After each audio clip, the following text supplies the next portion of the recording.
Les relations entre le Maroc et les pays africains sont multiséculaires. Au lendemain de l'indépendance, en 1961, le roi Mohamed V reçoit à Casablanca les grands leaders africains, l'Égyptien Jamal Abdel Nasser, le Ghanéen Kwame Nkrumah, le Malien Modibo Keïta, le Guinéen Sékou Touré. Ils examinent la situation du continent et adoptent la charte de Casablanca pour une Afrique libre et émancipée. En 1986, le roi Hassan II emploie une formule restée célèbre pour résumer la position du Maroc. Avec Sa Majesté le roi Mohamed VI, cette dynamique a été renforcée. L'Afrique est un grand continent par ses forces vives, ses ressources et ses potentialités. Elle doit se prendre en charge. Ce n'est plus un continent colonisé, c'est pourquoi l'Afrique doit faire confiance à l'Afrique.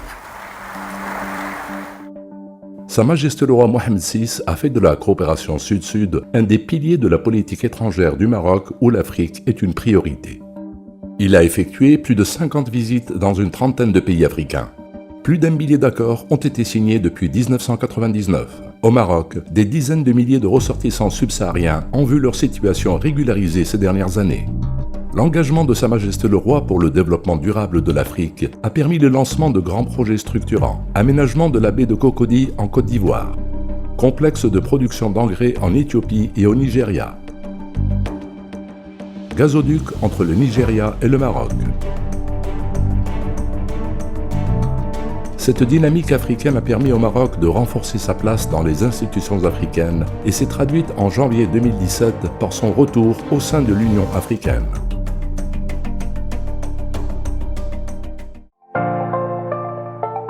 Créée en 1986, l'Agence marocaine de coopération internationale, qui agit en étroite coordination avec le ministère des Affaires étrangères et de la coopération internationale, est devenue un des acteurs majeurs de l'écosystème développé par le Royaume pour renforcer la coopération Sud-Sud.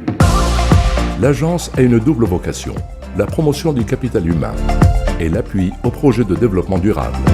Si l'AMCI intervient dans 111 pays, c'est sur le continent africain qu'elle concentre l'essentiel de ses actions qui s'articulent autour de 4 métiers.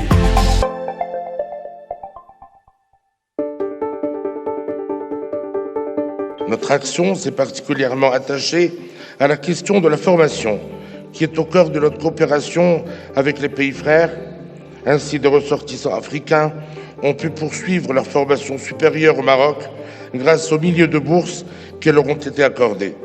Depuis 1999, l'AMCI a contribué à former plus de 23 000 diplômés originaires de 47 pays africains dans de nombreuses disciplines. Actuellement, 13 000 étudiants étrangers, dont 11 000 africains, poursuivent leurs études au Maroc dans l'enseignement supérieur public à travers le canal de la coopération.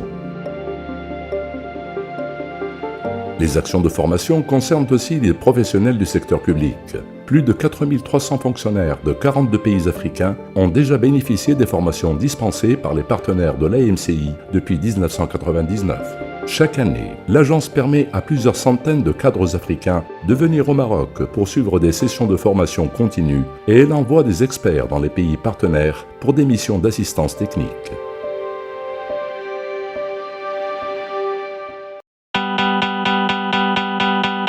Ces projets dans les pays partenaires concernent de multiples domaines où le Maroc a développé une réelle expertise, comme l'éducation, la santé, l'agriculture, la pêche, l'électrification, l'assainissement et l'eau potable.